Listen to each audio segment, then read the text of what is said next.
Lami nginguBongiwe Ndlovu, ngihlala KwaMakhutha eDurban. Ngineminyaka ewu-49, ngizosho i-monologue. Sifiso, uthini kumina?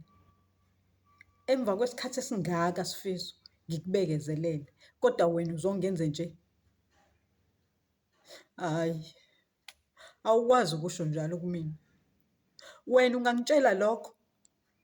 Kubona bonke abantu Sifiso abakubekezelele bahlala nawe, mina ngahlala, mina ngakhetha ukuhlala mina nawe ngikubekezelele.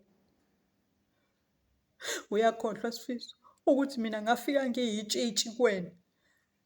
Wena wangona ubuntombi bami, ngafunda ukwenza izinto ngawe, kodwa namhlanje Sifiso wena usuzongitshela kanje?